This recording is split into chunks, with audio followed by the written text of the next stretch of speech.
먼저 말씀을 듣기 전에 제가 그동안에 부족하지만 또 하나님 주신 은혜대로 감당했던 사역의 영상, 짧은 영상 한 편을 보시겠습니다.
짧은 영상이었습니다. 사인센터가 세워졌고 그 사인센터는 무슬림 사역의 구심점이 되는 그런 센터로 자리 잡고 있습니다. 거기에서 무슬림 사역자가 훈련을 받고 때로는 우리 선교사님들 모시고 세미나도 열고 또 무슬림 마을을 위해서 우리 미국 CCC 우리 청년들을 데려와서 또 찬양 집회도 하고 다양하게 그렇게 사역을 하고 있습니다. 이 무슬림 사인센터는 빛나센터는 철저하게 기능 위주로 그렇게 지었습니다. 후미에 보듯이 이번에 우리 또 다른 센터를 하나 준비하고 있습니다. 조금 규모가 큰 부지입니다. 거기에는 우리 자막에 나오다시피 무료 병원도 세울 것이고, 그 다음에 숙소동도 세울 것이고, 또 우리 선교사님들 어떤 사역의 지원센터로 그렇게 자리를 잡을 것입니다. 이미 교회는 이렇게 크지는 않지만 이분들 중에 그렇게 또 세워가고요. 아무튼 저에게 꿈이 있습니다. 그런데 할 수 있는 만큼만 할 겁니다. 하나님이 요청하는 그 자리만큼 그렇게 감당하려고 합니다. 크게 이렇게 한다고 되는 것도 아니고, 기도하는 가운데 주신 그 센터 부지이기에 또 그만큼만 그렇게 하려고 합니다.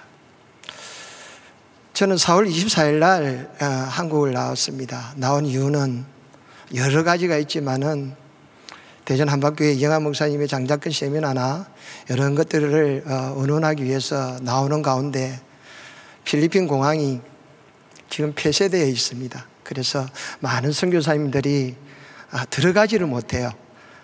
나올 수는 있어도 이렇게 들어가지를 못합니다. 그래서 오늘 현재까지 필리핀의 코로나19 바이러스 확진자를 보니까 34,000여 명, 어제 대비로 보니까 1,006명이 증가를 했다고 하네요. 사망자는 1,224명 이렇게 오늘까지 그렇게 받았습니다. 방금 짧은 우리 영상을 보았지만 선교사이기에 선교에 대해서 잠시 이야기를 하려고 합니다. 선교는 하나님 나라의 확장운동입니다. 개신교 선교 아버지라고 불리는 윌리엄 캐리 선교사님은 이렇게 말씀을 합니다. 모든 사람은 선교의 사명을 받았다고 합니다. 우리 성도님들 가정에서나 직장에서나 또 캠퍼스에서나 정말 선교적인 마인드로 그렇게 살아내십시오. 중요한 것은 우리의 삶의 표현은 하늘을 말하는 사람이 하늘을 말을 해야 되지 않겠습니까? 그래서 현지 선교사로서의 선교사에게 한 3가지 정도의 원리를 나름 15년 현지 선교사로서의 조금 이야기를 나누려고 합니다. 첫째는 3S1H라고 그럽니다. 자막에 나오는가는 모르겠지만 3S의 첫 번째는 C입니다. Seed입니다. SEED, 우리 성경에서도 나오지만은 계자시의 하늘, 그 생명이 있는 계자시의 한 조금 보이지 않는 그 씨가 때로는 그 씨가 자라서 계자시는 문연으로 보면 한 3m까지 자란다고 그럽니다. 거기에 새들이 깃들고 그렇게 한다고 그럽니다. 이 씨가 참 소중합니다. 왜냐하면 생명을 잉태하기 때문입니다. 다시 말하면 복음의 생명을 살리는 씨, 선교지에서 이 씨가 너무너무 소중합니다. 왜냐하면 이 생명을 살리는 이 씨가 선교의 방향성을 잡을 수가 있습니다. 그래서 때로는 이 복음의 씨, 이것이 제일 소중할 때가 있습니다. 이 씨는 어떻게 갖고 오느냐? 교회와 또 열정 있는 우리 선교사님들과 함께 공유하며 고르고 나가야 됩니다. 예를 들어서 우리 교회의 선교의 현실, 선교의 역량, 힘을 고려해서 시를 준비해야 된다는 거죠. 또한 한 지역에 필리핀이라면 필리핀에 맞는 시, 그 시를 준비해야 됩니다. 예를 들어서 망고시를 가져와가지고, 필리핀에는 망고가 흔합니다. 그런데 망고시를 한국에 짓는다면 그것이 잘할까요?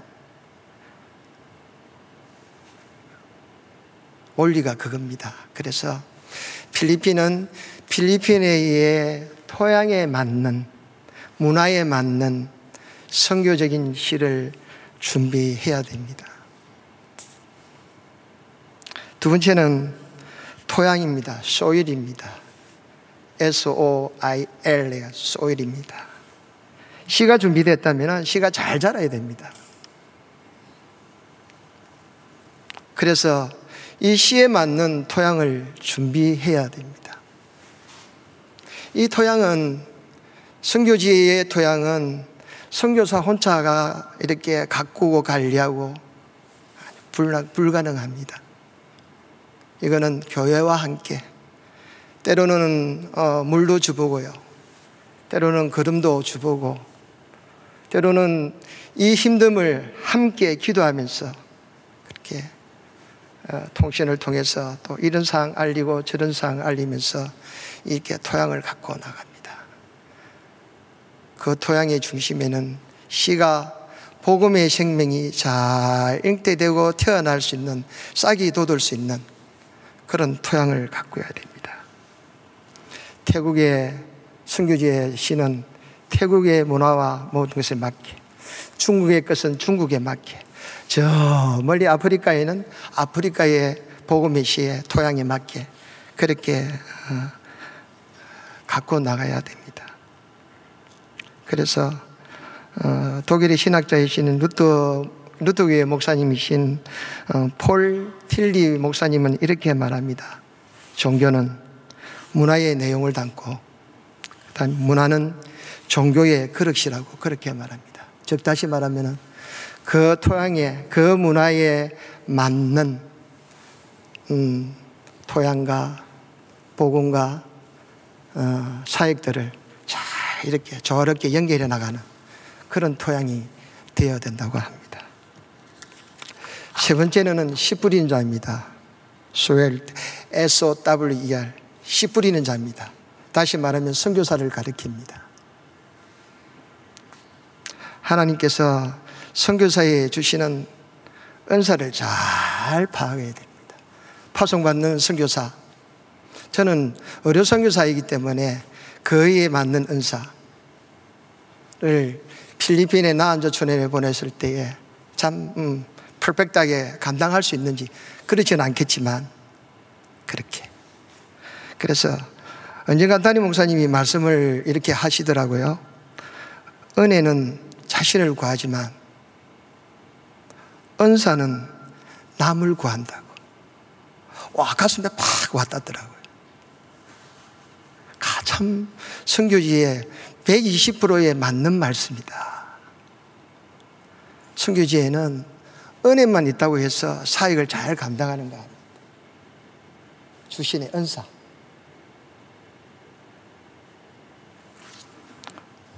그 다음에 한 가지, 하베스트, 추수입니다. 1H. 이 세 가지가 잘, 앞에 있는 3S가 잘 조화롭게 되면은 사역의 열매는 분명합니다. 하나님 나라가 임하도록, 그 지역이 변하고 복음의 씨앗으로 통해서 한 생명이 잉태되고 하나님께 돌아오고. 그런데 더 중요한 것은 이 모든 것이 사람의 생각대로 안 된다는 거예요. 왜냐하면 이 사역의 열매는 하나님의 영역이기 때문에 그럽니다. 그래서 교회가, 저같이 이렇게 무슬림 사역을 하면은 좀 더 더디 가잖아요. 아까 전에 우리 영상을 봤지만은 우리 무슬림 교회는 제가 15년 됐지만은 12가정입니다. 1년에 한 가정 이렇게 교회로 불러드리기가 참 힘듭니다. 우스갯소리로 합니다. 그 한 가정이 1000명의 성도와 바꾸지 않는다고 해요.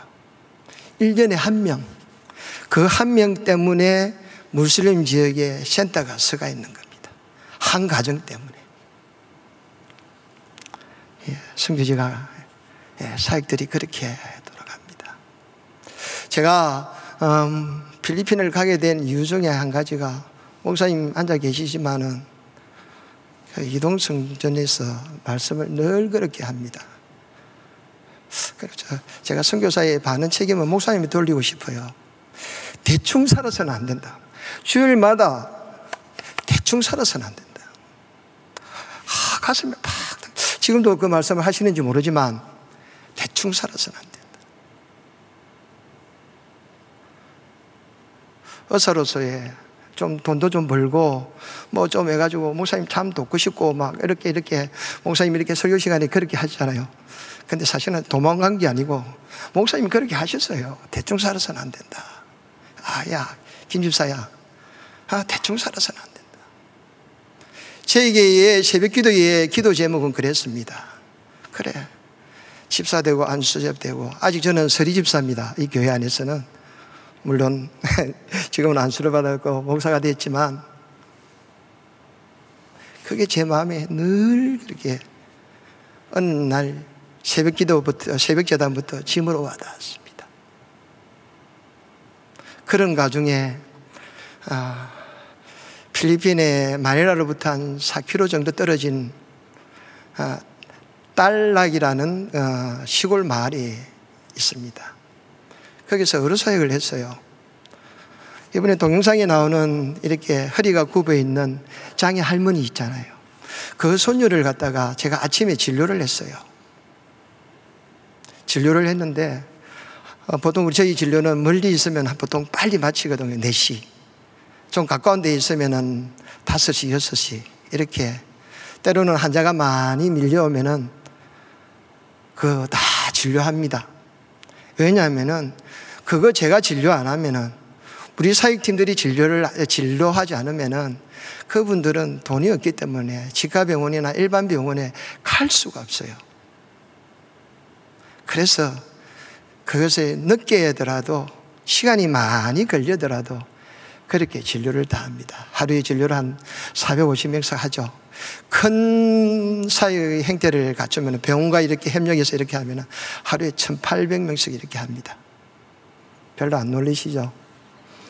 아까 15년 동안에 12가정, 우리 모슬림 사회를 위해서 12가정한테도 전혀 반응이 없던데, 1800명이라는 환자들 몰리면요, 제가 좀 성격이 목사님 말씀처럼 지랄 같습니다. 너무 급합니다. 그래서 밥도 안 먹고 점심 딱 숟가락 놨자마자 또 진료하러 나갑니다. 왜냐하면 다 하고 가야 되니까. 전에들은 돈이 없어가지고 병원을 못 가니까. 그것이 손일건이 우리 의료팀에 저를 비롯해서 우리 필리핀 의사들, 치과의사들 다 몫인 거예요. 그래서 합니다. 두 번째는 우리 목사님 조금 전에 소개하셨지만은 필리핀에는 참 열악한 환경에 사는 사람들 중에 한샘 한우들, 좀 우리 어르신들을 표현하면은 용서하십시오, 문둥병 환자들. 블라칸이라는 필리핀의 블라칸에 소재해 있는 필리핀 나라에서 이렇게 관리하는 난자촌이 있습니다. 그 난자촌은 1세대의 난자촌 환자와 거기에 나는 2세와 또 다른 이렇게 다른 타지에서 몰려오는 그런 사람들과 3세대가 공유하고 있습니다. 참 우리나라 같으면은 음성인과 양성인과 이렇게 판정을 해가지고 격리할 사람 격리하고 또 내보낼 사람은 내려보내고 그렇게 이렇게 방역하면서 조치하고 또 약을 나눠주고 그렇게 해야 되는데 그러지를 못하고 있습니다. 그때의 제 마음, 거기 부르심의 그 자리가 제 자리인 것 같아요.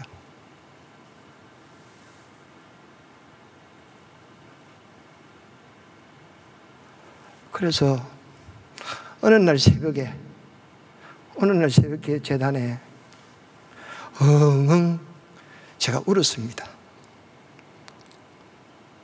하나님, 제가 갈게요.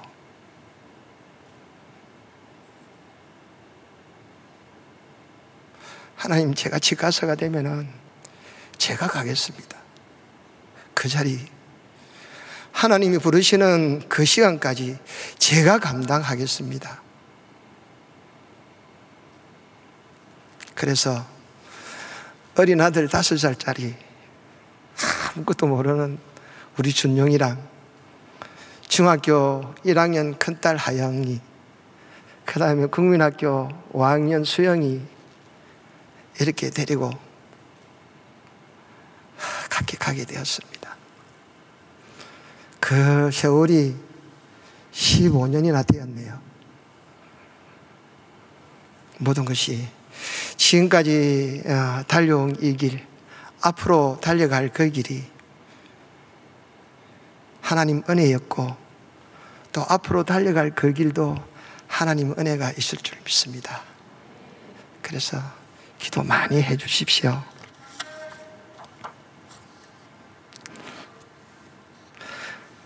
오늘 읽었던 본문 말씀을 잠시 제가 사역지에서 무슬림 센터에서 어느 날 집을 들어가지 못하고 하룻밤 이렇게 자면서 묵상했던 말씀입니다. 성경은 처음부터 끝까지 선교적인 책입니다. 이 성경이 타락하고 반역한 인류를 자신과 화합시키고자 모든 창조물 위에 그의 통치를 회복시키기 위하여 인류의 역사 속으로 찾아오신 하나님의 자신의 이야기이기 때문입니다. 이런 관점에서 볼 때 하나님은 그의 사자들과 사도들과 그리고 궁극적으로 그의 아들을 이 구원의 이야기 속의 대리자로 보내시고 선교적인 하나님이심을 나타냅니다. 이 구원의 궁극적으로 모든 나라의 백성, 모든 족속과 방언의 사람들까지 확장이 됩니다. 이 구원은 하나님이 주도하시기에 또 그렇게 진행되고요. 또 모든 영광도 이 또한 하나님이십니다. 처음에는 하나님께서 주도로 천사들과 선지자들을 보내셨고, 그 후에는 열방 가운데 자신의 의와 영광을 증가하기 위하여 한 백성 이스라엘을 일으키십니다. 그리고 이 이야기는 계속 진행됩니다. 악을 물리치기 위하여 그 아들을 보내시고 십자가에서 구원에 성취하는 것처럼 그렇게 성취를 하시고 그렇게 절정에 이릅니다. 하지만 이 모든 상황들에서는 성령님의 능력 가운데서 하나님의 새로운 백성이 교회로 보내어 하나님의 도구와 하나님 나라의 표징이 되게끔 그렇게 이어집니다. 그리고 그리스도의 재림과 그의 나라의 궁극적인 성취, 또 악의 최종적인 그 패배, 그리고 그리스도의 주 되심을 고백함으로 모든 것이 승리의 모습으로 이 이야기가 결론이 지어집니다. 이것이 성경의 이야기입니다. 이처럼 성경을 선교 신학적 관점에서 성경을 묵상하면은 열방을 향한 하나님의 마음과 하나님의 계획, 중요성, 중심성, 그리고 그 영광을 헤아릴 수가 있습니다. 더 나아가서 구소사 속에서의 우리들의 특권에 위치하고 또한 하나님 우리에게 감당할 수 있는 맡긴 역할이 무엇인지도 알게 합니다. 저는 선교사이기에 이렇게 또 성경을 묵상을 합니다. 오늘 본문의 말씀에 보면은 출애굽의 역사를 읽을 때마다 저는 참 은혜고 감동입니다. 하나님의 계획과 섭리 가운데서 광야의 40년 긴 여행, 긴 소풍, 그렇게 생각해 보기도 했습니다. 그런데 왜 40년이라는 그의 퀘스천마크에 하나님의 계획은 40년이라는 것입니다. 우리 성경을 읽어보면은 가나안 정복을 이렇게 싸움을 해라 그랬는데 이스라엘 백성들이 불순종하잖아요. 그래서 38년이 늘었잖아요. 그래서 합해서 40년이라 그럽니다. 그런데 처음부터 끝까지 하나님의 계획은 40년이라는 거예요. 그 40년의 계획 안에 이렇게 힘을 비추고 순종 안 하는 사람 순종하게 하고 은혜가 모자란 사람 은혜에 들게 하고 그러므로서 무엇을 준비하느냐 하면은 가나안 정복을 준비합니다. 그것이 16년을 준비하기 위해서 40년을 훈련을 시키는 과정이라고 생각합니다. 그래서 그들은 40년 동안은 요새의 말 하면 격리당하는 겁니다. 그리고 그 긴 세월 동안에 하나님의 도우심과 공급함이 없었다면 그들은 다 죽을 것입니다. 필리핀 말로 하면 빠따이 되는 거예요. 성경의 역사 속에 하나님께서 40년 동안에 날마다 역사에 주셨던, 날마다 그렇게 역사에서 주셨던 적은 그때뿐입니다. 하나님의 능력은 위대합니다. 그래서 하나님의 역사는 우리가 알고 있잖아요. 단 이래에 모든 것을 감당하고 할 수 있지만은, 그런데 하나님은 40년 동안 날마다 만나를 내립니다. 안식일에는 내리지지 않잖아요. 그런데 40년 동안에 안식일을 빼고 총 12,480일을 만나를 지속적으로 때때마다 그렇게 공급합니다. 그리고 요단강을 건넌 후에 이들이 도착한 여리고 성읍 길갈에 도착했을 때에 그때부터 만나가 끊어집니다. 왜냐하면 이제 젖과 꿀이 흐르는 가나안 땅에서 백성들이 목축도 하고 농사도 짓고 그러므로 스스로 먹을 것을 생산하도록 그렇게 하십니다. 전투에 나갈 수 없었던 노인과 여인들, 어린이들을 합하면 약 성경은 200만 명 정도 된다고 합니다. 상상이 안 가죠, 그죠? 거기에 또 많은 타민족 일꾼들, 양, 소를 비롯해서 여러 가축들과 함께 그렇게 다 합하면은 그 입이 한 250만 개 정도 된다고 합니다. 이 말씀이 출애굽기 12장 38절에 그렇게 나와 있어요. 지금 모슬림 교회와 사인센터 중심으로 코로나로 인해서 계속적으로 쌀 나눔을 하고 있습니다. 매주 1회 쌀 나눔을 하는데 화요일마다 그렇게 합니다. 그런데 매주 10가마니 쌀을 이렇게 구입해서 이렇게 나눠줍니다. 그런데 이 본문 말씀을 이렇게 비춰보면은 상상하기가 어렵습니다. 매일 250만 명이 먹던 만나의 양은 아마 수천 톤이 될 겁니다. 하나님은 한 사람당 매일 한 호멜을 취하라고 하십니다. 그 말씀이 출애굽기 16장 16절에 나오잖아요.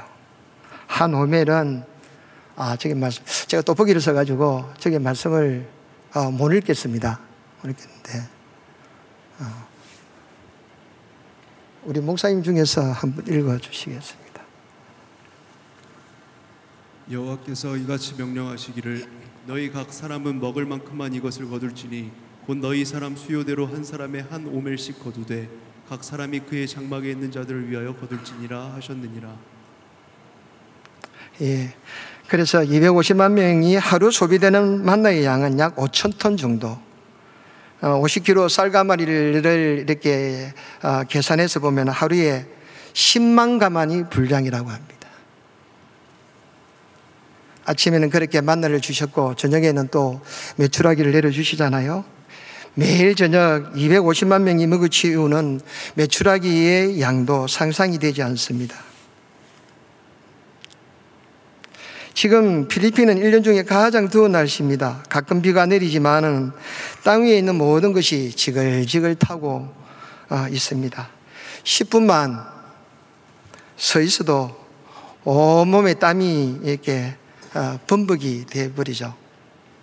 그런데 그런 필리핀의 더위도 한두 달이면 끝이 납니다. 이 필리핀의 더위는 어찌 그렇게 덥다고 하지만은 강야의 더위와 비교할 수 있겠습니까? 그 무서운 폭염 속에서도 250만 명의 먹을 물은 또 얼마나 또 필요하겠습니까? 만나, 메추라기, 식수까지 하나님의 공급하심이 40년 동안에 강야에서 중단된 적이 한 번도 없었다는 겁니다. 거기에다가 낮에는 구름기둥으로 밤에는 불기둥으로 그들의 건강까지 챙겨주십니다. 그런데 웃기는 것은 이스라엘의 사람들이 불평을 한다는 거죠. 민수기 11장 5절에 이렇게 말씀합니다. 우리가 애굽에 있을 때에는 값없이 생선과 오이와 참외와 부추와 파와 마늘들을 먹은 것이 생각나거늘. 예, 생선이 없나요? 오이가 없어요? 참외도 먹고 싶고 부추, 파, 마늘도 생각이 납니다. 그들은 모세에게 이렇게 말합니다. 하나님만 그저 주신 거 아닙니다. 우리가 애굽에 있을 때에 먹었던 생선, 오이, 참외, 부추, 마늘 등등 모두 노 코스트, 그저 먹었습니다. 값없이 먹었습니다. 그것들이 생각나서 미치겠습니다 라고 했습니다. 그때 모세가 하나님께 절규합니다. 바로 민수기 11장 11절에서 15절에 이렇게 말씀합니다. 모세가 여호와께 여짜오되 어찌하여 주께서 종을 괴롭게 하시나이까? 어찌하여 내게 주의 목전에서 은혜를 입게 아니하시고 이 모든 백성을 내게 맡기사 내가 그 짐을 지게 하시나이까? 이 모든 백성을 내가 배웠나이까? 내가 그들을 낳았나이까? 어찌 주께서 내게 양육하는 아버지가 젖 먹는 아이를 품듯 그들을 품에 품고 주께서 그들의 열조에게 맹세하신 땅으로 가라 하시나이까? 이 모든 백성에게 줄 고기를 내가 어디서 얻으리이까? 그들이 나를 향하여 울며 이르되 우리에게 고기를 주어 먹게 하라 하온즉 책임이 심히 중하여 나 혼자는 이 모든 백성을 감당할 수 없나이다. 주께서 내게 이같이 행하실진대 구하옵나니 내게 은혜를 베푸사 즉시 나를 죽여 내가 고난당함을 내가 보지 않게 하옵소서. 예, 감사합니다. 민수기 11장 11절에서 15절은 어찌하여 이 종에게 이런 괴로움을 주십니까? 제가 그들을 낳았습니까? 제가 그들의 아버지입니까? 아비입니까? 제게 주신 짐이 너무 무거워서 이 백성을 감당할 수 없사오니 제게 은혜를 베푸사 저를 여기서 죽여주십시오. 모세의 고뇌가 절절히 느껴집니다. 저는 2006년에 의료 선교사로 부름을 받았습니다. 약 15년 동안의 낯선 땅에서 하나님이 주신 사람들과 함께하고 있습니다. 어떨 때는 그 모세의 절규함, 그 신음소리가 저의 입에서도 새어 나올 때가 있습니다. 너무 힘들어서 하나님, 저 너무 힘듭니다. 하나님, 참 힘듭니다. 그러면서 목사님 앉아 계시지만 목사님한테 아무 의미 없이 전화합니다. 목소리가 듣고 싶어가지고. 목사님, 그저 안부 전화드립니다. 그렇게 위로를 받곤 합니다. 그런데 이 본문을 묵상하는 어느 이런 새벽, 하나님께 저에게 큰 위로를 주십니다. 그 하나님의 위로하심이 지금 나누는 이 말씀들입니다. 이스라엘 백성들은 40년 동안 한 곳에 머물리지 않고 여러 곳으로 이동하죠. 라합셈에서 시작하는 출애굽이 숫갓, 마라, 엘림, 신강야 쭉 나가지고 진강야로 이렇게 쭉 거쳐 나갑니다. 그죠? 이동할 때에 모세는 항상 선두에 서고요. 그 뒤에 성막이 따르고 그 뒤에 지파별로 이렇게 따라 나갑니다. 그런데 은혜 받은 내용이 이겁니다. 하나님이 저에게 중간에 있던 사람 말고 후미에 있던 사람들을 보게 하십니다. 하나님이 저에게 중간에 있던 사람 말고 그 꼬랑지에 있는 사람, 그 사람을 보게 하십니다. 이스라엘 사람들이 40년 동안에 걸었던 강야와 네게브 진강야는 다양한 지형을 가지고 있잖아요. 홍해를 지나서 펼쳐지는 신강야는 광활한 산맥이고요. 또 시내산을 지나 네게브 강야 안으로 들어갈 때는 좁은 계곡들이 많다고 그럽니다. 그 좁은 계곡으로 200만 명과 수많은 가축들이 이렇게 떼를 지어 또한 짐을 가득 실었겠죠. 한 줄로 진행하는 그런 모습을 상상해 보십시오. 선두와 후미는 간격은 가히 수십 킬로일 겁니다. 그래서 후미에 있던 사람은 절대로 선두에 있던 모세를 볼 수가 없습니다. 그것이 그들에게 때로는 불안의 요소가 될 수가 있습니다. 그래서 모세는 1000부장, 100부장, 50부장, 10부장을 세워서 그들을 이스라엘 진행 안에서 민사사건이나 행사사건 여러 가지 일들이 일어나면은 모세를 대신해서 그 문제에 시시비비를 가려서 현명하게 재판해주고 그렇게 재판관 역할을 합니다. 그러나 다른 곳으로 이동할 때는 그들에게 어떤 임무가 부여되는지 정확하게 알 수가 없습니다. 그래서 조직과 질서를 중요시하는 모세의 입장에서는 수십 킬로미터에 뒤따라오는 후미의 사람들의 안전을 관가했을 리가 없습니다. 그들이 지쳐서 대열에 이탈할 수도 있었지만 또한 가장 큰 염려는 적들이 후미를 공격하면은 후미에 있던 사람들이 엄청난 타격을 받는다는 그런 사실도 잘 알고 있습니다. 그래서 후미의 사람들을 지켜줄 수 있는 지혜롭고 용감한 용사가 필요했던 겁니다. 그래서 성경은 그런 기록은 없지만은요, 저는 아마 모세가 여호수아와 갈렙을 그 후미에 배치했을 거라고 확신합니다. 그들만큼 용맹스럽고 지혜로운 군인이 없었기 때문입니다. 그래서 상상했습니다. 모세가 그를 불러서 이렇게 말하겠죠. 나는 선두에 서서 선두에 맡을 테니까 너희 두 사람은 후미를 맡아라. 선교사가 되면서 영어 이름이 필요했습니다. 그래서 제 이름은 조수아, 우리나라 발음을 하면 여호수아, 그렇게 정했습니다. 이 말씀의 묵상 중에서 하나님께서 부족한 종을 유래해 주시던 메시지가 바로 그입니다. 종명아, 여호수아야, 너도 그때에 그 여호수아처럼 후미를 맡아라. 종명아, 그때 여호수아처럼 네 꼬랑지 맡아볼래? 그 말씀을 딱 은혜로 다가가는 순간 정신이 번쩍 들었습니다. 15년 동안 저에게 보내주는 사람들은 모두 이 세상의 끝, 후미에 있는 사람들이었습니다. 잘 알다시피 한세님도 그렇고요. 도시 극빈민촌에 있는 사람들, 오늘도 희망 없고 소망 없이 살아가는 무슬림 사람들요. 먹을 것이 없는 사람들, 치료비가 없어서 죽음의 운명을 받아들이는 사람들, 그들이 세상에서 가장 끝자락에 꼬랑지에 붙어 있는 후미의 사람들이었습니다. 우리는 다 선두에서는 대장이 될 수가 없잖아요.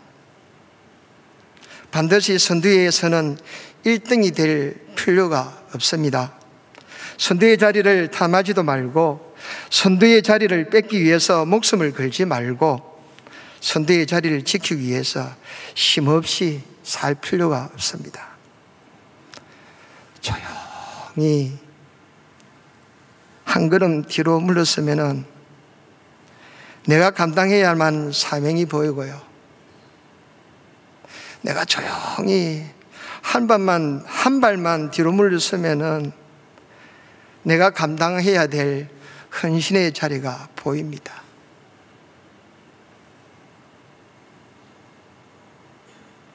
한 단계 더 내려가면요, 그곳에 계시는 주님을 만날 수가 있습니다. 한 단계 더 내려가면은 우리를 애타게 기다리시는 하나님을, 주님을 만날 수가 있는 겁니다. 내 손에 있는 거 별거 아닌 것 움켜잡고 놓지 않으려고 하고, 또 때로는 문제 앞에서 사람 쳐다보면서 그 잠시의 위로를 받으려고 사람 생각하고,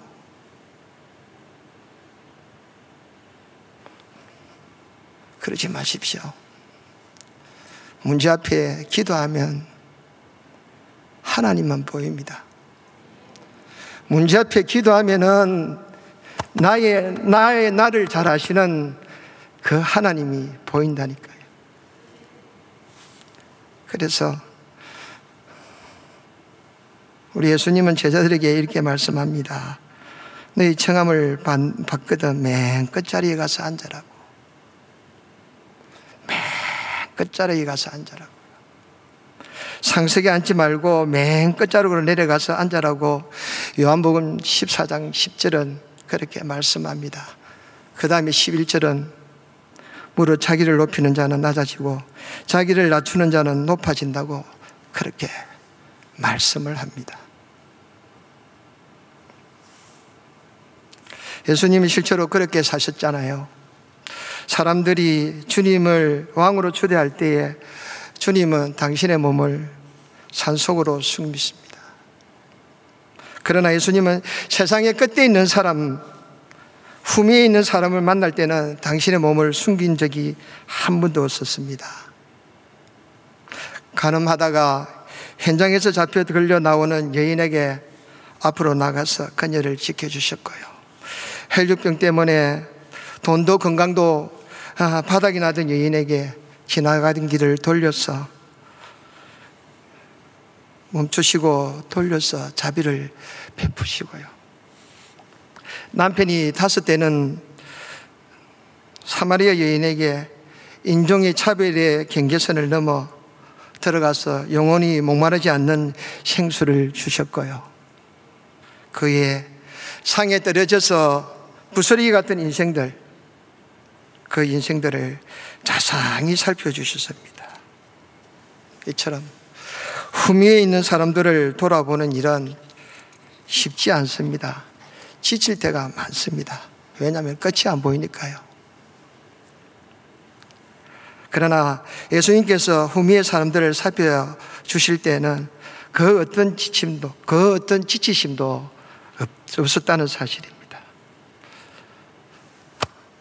이 말씀이 모스크의 무슬림 센터에서 이렇게 하룻밤을 지나는데 다 와닿더라고요. 너는 후미를 맡아라. 오늘 우리에게 주시는 말씀이 이 말씀 아니겠습니까? 더 낮은 곳으로 내려가서 후미에 있는 이들을 살피거라. 앞에 말씀드린 것처럼 이유는 충분하지 않습니까? 끝으로 마태복음 25장 35절에서 40절의 말씀을 읽고 마치려고 합니다. 제가 말씀을 읽어드리겠습니다.